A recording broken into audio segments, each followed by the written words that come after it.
Então, com isso, Marcelo, com todas essas viagens, tudo... Bom, então, conheci todo aqui o Brasil, toda a América, tal. Fui pra Europa. Inclusive, na Europa, você vê muita coisa. Não é só porque os caras são ricos. Sim. Você vê muita coisa errada também. Sim. O Japão, que é um dos países mais ricos do mundo... Lá é onde... Aí eu falo em equilíbrio, né? Eu acho que a felicidade, né? Porque o objetivo da vida qual que é? Muita gente vai pra religião para buscar a felicidade, né? Eu quero ser feliz. Se eu for feliz, é porque eu estou em equilíbrio. Saúde, a parte financeira, a família...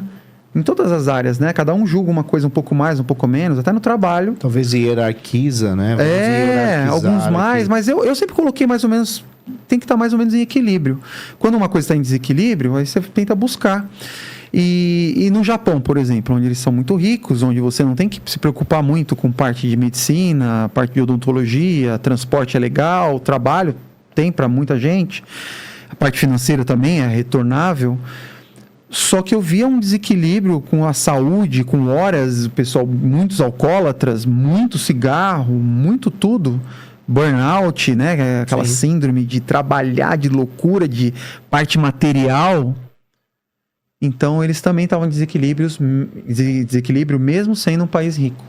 Diferente, às vezes, você não escuta falar muito da Suécia, da Finlândia, da Groenlândia, da Dinamarca. Porque os caras estão mais ou menos, também tem os problemas deles lá, até por causas climáticas, mas em geral você não escuta muito falar, porque eles estão mais em equilíbrio. Mais até do que você escuta toda hora falar nos Estados Unidos e por aí vai e tal.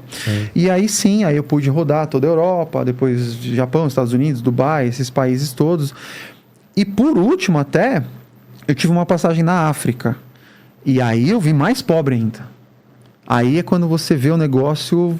É o ápice do que o homem pode fazer de mal para uma população. Uma sociedade desequilibrada, né? No sentido econômico, literalmente. No Togo, eu fiquei um dia lá só.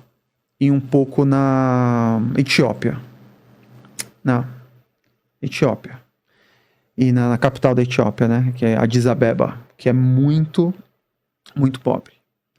E aí lá é da onde eu tirei essas ideias de pensar de uma forma mais humilde. Porque realmente eu não posso pedir nada. Nada. A gente, na verdade, tem tudo do ponto de vista... Quando a gente se fala do ponto de vista material, né? Eu penso que, obviamente, né? A gente já conversou sobre isso... O princípio do programa é exatamente essa fala democrática, onde as pessoas todas, como eu disse no início, têm voz, né? E você já deve ter assistido, claro, alguns ou muitos episódios do 1818, e você viu com muita especificidade que cada pessoa encara a espiritualidade, Deus, a vida, de uma determinada forma. E cada pessoa, ela entende a manifestação de Deus na sua vida de uma determinada maneira. Através de uma sensação, de uma cura, até atribuindo algumas experiências como milagre mesmo. E as pessoas creem profundamente nisso, né? E a maior parte dessas religiões e princípios filosóficos ou sistemas de compreensão, elas justificam, né? Eu vou usar uma fala que é até bíblica, né? Que é dê a César o que é de César, dê a Deus o que é de Deus, meio que separando o que é material daquilo que é espiritual. Mas eu entendo a tua lógica de uma forma muito, muito orgânica, muito, muito racional, né? Que é a ideia literal do agnóstico. Eu, assim, com todo respeito, né? Eu não te vejo como um ateu, mas eu te vejo como agnóstico.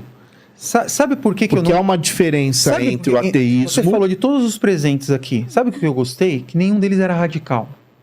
Todos eles eram... eu tô aqui na minha, eu respeito, eu sou assim, eu tive essa experiência, e passou a parte da vivência deles. E eu acho o ateu radical. O que é o ateu? O ateu é aquele cara que bate o pé e fala, eu não acredito, pronto, acabou, e fica tentando fazer você... Convencer o outro, né? Convencer o outro. E não é o meu caso. Entendeu? Até porque eu tenho a humildade, adoro mesmo estudar coisas dos astros, parte de Einstein, e aí olhar a parte velocidade da luz e toda a mudança que acontece no cosmos, e olhar a parte quântica também, que é o micro. Então isso é interessante, porque ao mesmo tempo eu não consigo achar e conceber e entender que isso tenha sido obra do acaso. Entendeu? E aí que está o agnóstico. E tem que deixar uma porta aberta. Exatamente. E eu acho isso inteligente. Não que seja um Deus, mas é uma força muito poderosa que faz com que a gente seja simplesmente poeira.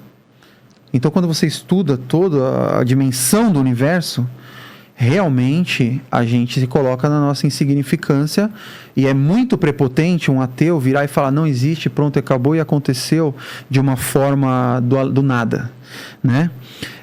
E o dia que for do nada, e a ciência provar que for do nada, aí tudo bem. Aí eu acho correto você falar assim: então tá bom, tá provado, que eu acho que nunca vai ser provado, mas se algum dia for provado, por que não, né? Mas voltando, o Marcelo, esse negócio do atleta, né, esse negócio da vida, dessas experiências todas, me fez trazer para mim uma coisa que às vezes eu percebo no ser humano. O ser humano é frágil, né? Principalmente quando ele passa por dificuldades quando ele é criança, entendeu? E eu não passei.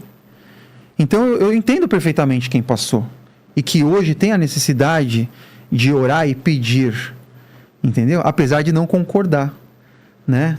Mas quando eu faço o meu relato, eu penso assim: eu tive a sorte de ir para o lado do atletismo, do atletas em geral, de praticar vários esportes, e principalmente todos os esportes que eu pratiquei, todos eles eram individuais.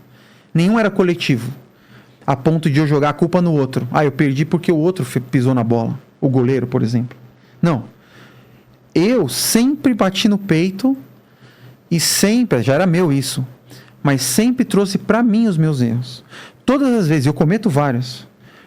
Todas as vezes que eu cometi um erro, eu olhava no espelho e falava: eu cometi esse erro e a culpa é toda minha. Não foi o diabo, não foi um espírito ruim, não foi sei lá quem, né? Que aí foi colocado na minha cabeça quando eu era criança, e ainda tem um pouco disso. Sim. Né? E o contrário é verdadeiro também. Quando eu consegui uma vitória, eu também não atribuí aos outros. Foi eu que fiz bater o peso, foi eu que fiz a nutrição, fui eu que fiz a musculação para fortalecer, eu que fui na academia todos os dias e treinei, eu que aguentei sangue, suor e lágrimas. Então eu tenho os méritos e também tenho... E aí você traz para a vida isso. Quando você comete erros na sua própria vida, né? O que às vezes é até muito legal, é um exemplo, às vezes, pensar dessa forma para outras pessoas. Porque muita gente, quando acontece alguma coisa errada, e a culpa é dela, por exemplo, do padre, quer jogar a culpa no outro.